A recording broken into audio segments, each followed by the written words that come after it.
Hello there, very good to have your company. The US election campaign is about to go into overdrive. As the president's impeachment trial continues, Democrats are starting the process of picking their candidate. So what do they have to do to turf Trump out of the White House? This is Roundtable.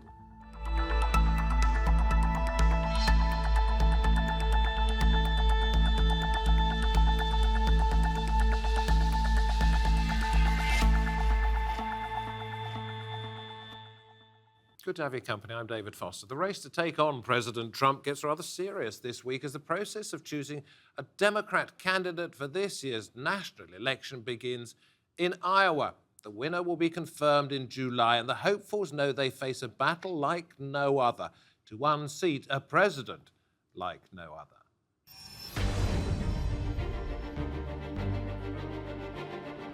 Don't be rude. Donald Trump's presidency has been marked with controversy since he took control in January 2017. You are fake news. In November, voters will decide if he gets another 4 years in office. On January 1st, President Trump had an approval rating of 42.6%, the second worst on record for the start of a re-election year. With the impeachment trial ongoing, the president could take a further hit to his popularity. But the economy has performed well, and unemployment is at 3.5%, a record low. So the Democrats know they face a tough battle as they begin choosing their candidate in a state-by-state selection process. And first up is Iowa. Will they root for a progressive candidate such as Bernie Sanders or Elizabeth Warren, or a familiar face from the centre like former Vice President Joe Biden? But it's not just about the right person. They know they'll have to get their tactics right too if they're going to get President Trump out of the White House. We go first to Washington, D.C., where we join Professor Alan Lichtman, who's correctly predicted the outcome of every U.S. national election since 1984. Then we go to Munich, Germany, and Candice Kerestan, chair of Democrats abroad in that country.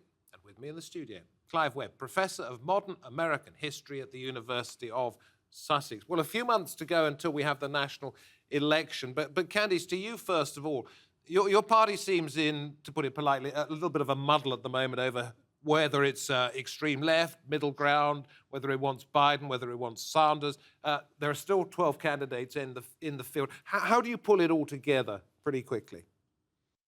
Well, I think we're going to have to pull it together very quickly. With Democrats abroad, we are the official state party of the Democratic Party for U.S. citizens living overseas. And in the effort to pull things together, we'll also be conducting a primary, a global presidential primary, where we're going to put it to the voters. We see this both with the Democratic Party in the United States and also the representation overseas.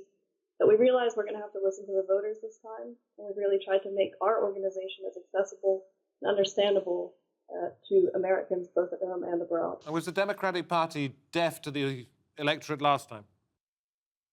I don't think that we were deaf, but I think that we definitely could have done better into listening to all constituents. And I can say that we have made massive reforms in terms of our delegate selection process, in terms of maintaining neutrality throughout the primary process. Okay, I mentioned 12 candidates. I'm going to make a bit of an assumption here. Tell me, anybody, if you think I'm way out. I think it's probably going to be eventually between Joe Biden, former US Vice President, and Bernie Sanders. They could not be from more opposite ends of the political spectrum when it comes to one particular party. How do you reconcile that? One minute you may have a middle-of-the-road elderly gentleman. The next you may have a left-leaning socialist, very old gentleman. Yeah, so again, I'd have to go back to the primary process. I think that this is an issue in terms of where we want the party to be and where the party's going to go. But this is ultimately in the voters' hand, and again, that's why we've tried to make the primary process as accessible as possible. All right, I just want one other point to you, Candice, at this particular moment. You will have followed very closely what happened in the UK when the Labour Party thumpingly got beaten by the Conservatives, the Labour Party led by a very left-leaning elderly gentleman. He just did not connect with the electorate as a whole. That might be a concern. I think that if there's one thing that we've learned from 2016, both speaking in the context of the US and the UK, is that elections have not been traditional to how they've gone any time in the past. Therefore, I think it's a little bit speculative to say and label certain candidates as not connecting with the populace better than others. I think we have a very diverse field that connects to different segments of the population in different ways. And as a party, we need to capitalize upon that and move forward. Okay. Alan, we are only, 10 months away from the next US presidential election. Are the Democrats so hopelessly muddled that they haven't got a hope? Oh, absolutely not. Look, on my prediction system, the 13 keys to the White House, that's been correct since 1984, battles with the out party, the party that doesn't hold the White House, don't matter. It's only internal battles in the governing party, the party that holds the White House, that matters. Look at the incredibly bitter, name-calling, backbiting Republican primary campaign in 2016. And they won. Or look in 2008 when the Democrats were the out party. And you had that very bitter battle between Hillary Clinton and Barack Obama. And guess what? They won again. So all of this is nonsense. It makes absolutely no difference. Okay, let's take a look at two elections that I picked out. Reagan-Carter, 1980. At this time in the election cycle, Jimmy Carter had an approval rating of 57%, but he lost. How did the Republicans in that case turn it around? Republicans didn't turn it around. It was the ultimate failings of the Carter administration that turned it around. Look, early polls, you should take them and do with them what the great British philosopher David Hume said you should do to works of superstition.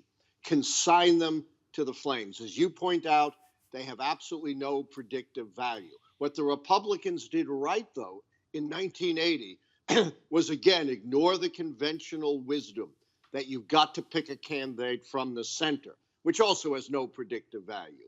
They picked instead a charismatic conservative in Ronald Reagan. You know, the conventional wisdom was, oh no, Ronald Reagan is too far to the right to appeal to the moderate American electorate. And you know what? He won in a landslide by 10 points. So everything you hear and read and see from the conventional pundits is misleading. Okay, so how wrong they were last time. Let me ask you about the other election that I took a look at. I was actually in the States for this one. When Bush won, lost to Bill Clinton. Again, Bush won at this time in the election cycle, had a lead in approval ratings. We'll do what you like with those. We'll put those in the bin.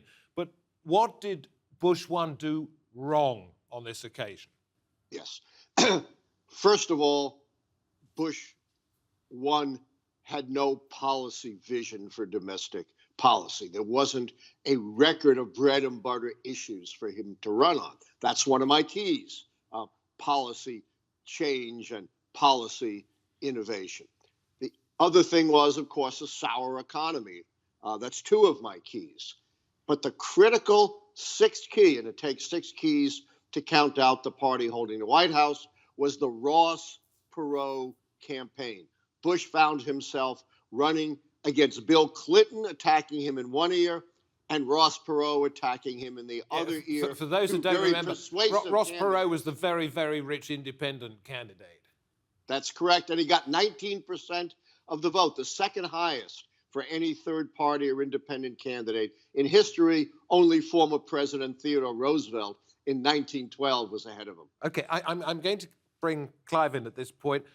Either of you two, either you, Candice or Alan, please feel free to let me know that you want to say something at this point. It seems that the incumbent has to do something rather wrong to get booted out. Correct? Yes. I mean, there is an obvious power and advantage to be had if you are the incumbent office holder. You have an immediate familiarity to the electorate. You have a record of 4 years of governance, which can be tested against somebody who has never held the same office as you. So, historically, incumbents have usually had a very significant advantage. So you get a lot of two-term presidencies, whether it's Eisenhower or Reagan or Clinton, etc. So what about I can follow up on that. Yes, Alan, please do. Yeah, Clive is absolutely right. The basic thesis behind my keys to the White House is American elections are essentially referenda up or down on the strength and performance of the party holding the White House. And if they govern well and they perform well, the Democrats or the Republicans, whichever the opposition party is, they can scream, they can yell, they can howl, and they're still going to lose. But if the incumbent party has a lot of weaknesses, then again, no matter what the opposition does, they're likely to lose. Okay, I want to ask you about Corbyn, because you live here in the UK. Jeremy Corbyn, that is, I didn't mention his name earlier, the socialist leader of the Labour Party for the next short period of time anyway, who was thumped at the ballot box. Will the Democrats have been very aware of what was happening here, do you think, vis-a-vis choosing another extreme left-wing person to lead their party, Bernie Sanders? The Democrats will undoubtedly have looked at the situation on this side of the Atlantic and measured that very carefully. I mean, it's been the situation for a long time now that there's been a lot of crossover in the elections in terms of campaign managers and so forth who have helped to advise electoral campaigns, either in the UK or the US. And I would imagine certainly that there'll be many Democrats who look at the Corbyn situation and are uneasy about shifting too far to the left and potentially alienating moderate voters and independents in swing states. You see, this is where I'm leading, because when I lived in the States, everybody, socialism was a far, far dirtier word than it is in this country, and it obviously proved not to be popular in this country. In America, it was almost like a curse, a cuss word. It didn't go down well with the voters. So, Candice, would the Democrats perhaps be hoping, the party as a whole, that Bernie Sanders does not get the nod? Many of the ideas that were brought to the party by a plethora of candidates in 2016 have been adopted. We see that right now, whether we label it socialism or not, I come from one of these swing states, rural Pennsylvania, prime Trump country, and what people want is change. We want a system that provides health care to our citizens, that provides sufficient educational opportunities to our citizens. And I think at the end of the day, whether we put this label on it or not, that is something that many Americans are looking for in the 2020s. Okay, so Barack Obama had, if I can just throw this one in here, Barack Obama had "We need change" when he was elected. Trump obviously stood for change in the eyes of those voters who put him there. Candice, are you suggesting that, we're just over 3 years into the Trump presidency, the voters are so fed up they want another change? Doesn't seem that way. I think that, I guess this goes back to one of your earlier points, too, when we were talking about a two-term presidency or not. I think the other side of the issue needs to be spoken about as well, and that is the discontent within the Republican Party itself. We can't say that the Republican Party from 2012 or 2008 is the Republican Party today. And again, coming from a very Republican-heavy area, I can tell you that many are struggling whether they should stick with the party that Trump has turned it into, or look into Democratic candidates who can offer them what they're really looking for. Okay, Alan, I'm sorry to interrupt you. Yes. I could see Candice was about to say something. You carry on now. Yeah.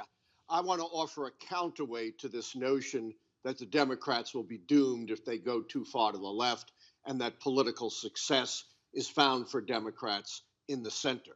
Democrats have believed that for decades. They thought if they nominated a safe, centrist, experienced candidate, Joe Biden, that candidate would be electable, like Michael Dukakis in 1988, Al Gore in 2000, John Kerry in 2004, Hillary Clinton in 2016. And what do every one of those candidates have in common? They all lost. And as your Reagan example shows, ideology has zero predictive value. The only predictive value of any kind with a candidate of the out party would be, are they like a John Kennedy in 1960 or a Barack Obama in 2008, an inspirational kind of candidate who can make people think beyond the humdrum every day of their lives, but forget ideology. So, Alan, they're suggesting that Bernie Sanders as a candidate might be quite successful. How does he go from being largely attractive in terms of voting to the young and the left-leaning to winning over the vast majority of Americans who might be slightly skeptical? He'll have to do a number of things. First of all, he will have to unite his own party. We've seen how strong the internal divisions among the Democrats are, with Hillary Clinton having recently said that she could not endorse his candidacy. So he's going to have to build bridges, and one of the obvious means by which he will do that is his selection of a running mate, a vice presidential candidate, somebody who can counter him. Or shucks. In terms of, centre ground, southern good guy? Or not necessarily woman, or that, but certainly somebody who balances him both demographically and ideologically. So a female running mate would be one consideration. Somebody who is of colour, rather than what we have at the moment, which is an all-white series of Democratic candidates. And having tried to, to build unity within his own party, he's then going to have to reach out to the electorate. And I think that, as has been suggested by Alan, one of the key things here is perhaps to underplay the word socialism.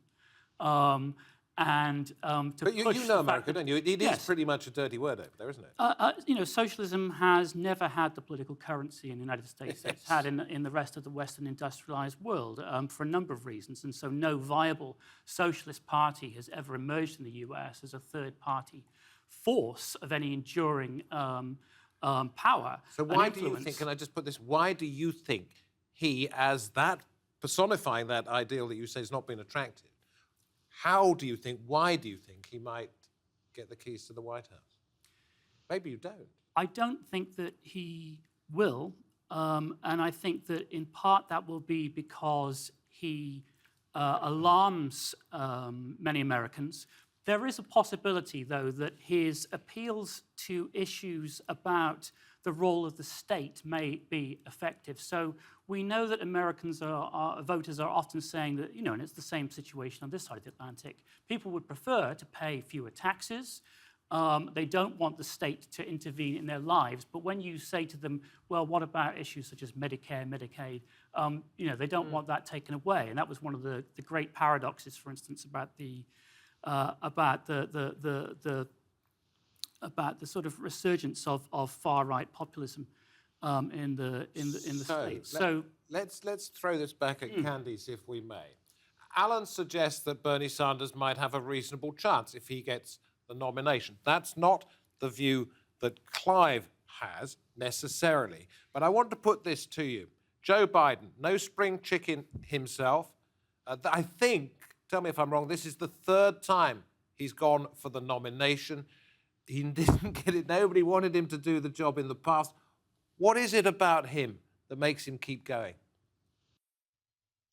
Again, I think that not just with Joe Biden, but with all of the candidates, that he does speak to certain segments of the population. So I think it's going to depend very heavily on how well each campaign can mobilize their citizens.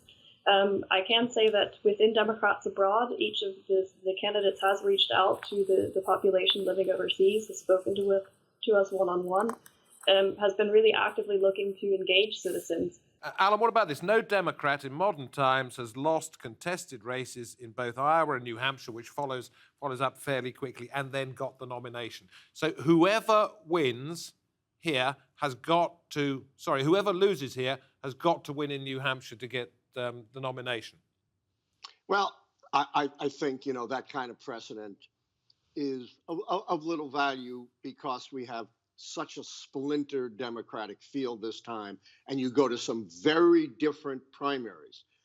Joe Biden may not win Iowa and New Hampshire, but then he could go on to a smashing win in South Carolina because he has such strong support among African-American voters who will determine these critical Southern primaries, including big prizes like Florida and Texas. So I don't think that conventional wisdom is right. A couple of other quick points. One, some of our most revered policies in the United States were once branded and vilified as socialist, including Social Security and Medicare and Medicaid that Clive talked about. So labels may not mean that much. Let me also throw out another incredibly intriguing possibility. Because you have such a splintered Democratic field, it is possible we may see something we haven't seen in over 50 years, and that is no candidate goes into the Democratic nominating convention with a commanding lead. And instead, we get the convention nominating something we haven't seen since 1952. They could even tear up the rules because they control the party and nominate someone who hasn't even been in the primaries, which is what they did in 1952 when they nominated Adlai Stevenson. They could pick Michelle Obama, who might have the charisma needed to make a difference in this election. Okay, Candice, does that bring a smile to your face? Was I just smiling? No, I think that I would like to think at this point that it's not going to come to that. I do think that among the Democratic candidates, we've seen unity pacts, for example. You mentioned Hillary Clinton's comment earlier, which she then backpedaled on, saying that we do need to get behind. She's investing all of her energy into who's going to defeat Trump. I think that may have been the case in 1952, but I think we realized that there's too much on the line this election to have such division. If, Clive, it comes to a contested convention, wouldn't that demonstrate that the Democratic Party was in total disarray? I think it would. I mean, Alan's suggestion is. I think it's a bit of fun as well, actually. Although wouldn't it be incredibly interesting? Yeah, maybe pulling your leg a little. But I think that in an age of a 24-hour news cycle, then for the media to be focusing in on the internecine divisions within the Democratic Party, especially if they become particularly rancorous, would be disastrous. How much more rancorous can they be than the divisions within the Republican Party in 2016, when Donald Trump was suggesting things like Ted Cruz's father was partly responsible for the assassination of John F. Kennedy. And the debates were marked by the most bitter vilification of the candidates. And lo and behold, they won. Let's be serious. Battles within the out party have zero predictive value. What has Trump got to do wrong? On what scale for the Democrats to win? It's difficult to know. I mean, he seems to have a Teflon character. I mean, there are issues that he has confronted, mistakes that he has made that could have been very damaging to other presidents. The fact that he's currently, facing this impeachment trial, he would be, to emerge from that relatively unscathed, as might well be the case, and for him to go on and win. It might be a boost as well, might it not also? Certainly to his base, it will be, it will be a vindication of him personally and of his presidency more generally. So there's no doubt that Trump will trade on the fact that he's not convicted. Okay, Candice, a lot of work to do. And then, Alan, I'm going to come to you as we wrap the program up. A lot of work to do, but we are doing it. We're in full gear all across the world, in the United States as well. As I mentioned, starting on February 18th, citizens living abroad will have the chance to let their voice be heard and participate in our global presidential primary. That's one of our big projects right now, and we look forward to participation and, again, really seeing what the people want and having our party go in that direction. Okay, and it really doesn't matter to you, be honest here, not the party line. It doesn't matter to you who gets the nomination. No, it doesn't. I think that right now we need to come together and keep our eyes on the prize. I can tell you that for the past 3 years, we have seen what Trump has done to the United States, has done to our reputation internationally. Yeah. And now I would say with the home stretch, I see a level of engagement with Democrats abroad, certain excitement that goes along with that. Now is our time, and we're really going to mobilize in 2020. Thank you. Alan, you got a letter from Donald Trump before he became President Trump, thanking you for predicting his win. Let me ask you where it is. Does it have pride of place, or has it gone where you suggested all those polls should go? Hey, it's just here on my right in my study, hanging on my wall. I have to say, though, Donald Trump's not much of a reader, and he probably did not get far enough into the interview to see my second big prediction, and that is that he would be impeached. I predicted that. At the same time, I predicted his win. And a sham trial with no witnesses and no documents is no vindication for Donald Trump. 70 90+% of the American people want to hear from John Bolton, who directly had access to the president and said, indeed, there was a quid pro quo of aid for investigation. Enough. If Bolton does it, is that enough to be the smoking gun that we've talked about that could blow his chances out of the water? Got to be very quick. Absolutely, it could be, no matter what the Republicans do to line up in lockstep. Trump can't win with his base, as we saw in 2018 when he had disastrous losses in the midterms. His base is only 40%. Thank you, Alan. Thank you, Candice. And I saw you agreeing with what Alan was saying there. And Clive, thank you very much for coming on the show once again. Always great to have your thoughts. November of this year, we will know one way or the other, and we'll be getting an indication of where the Democrats are going over the next 6 weeks or so. You'll get all the news about that on TRT World from me, David Foster, and the Roundtable team. Thank you for watching. Hope to have your company next time. Goodbye.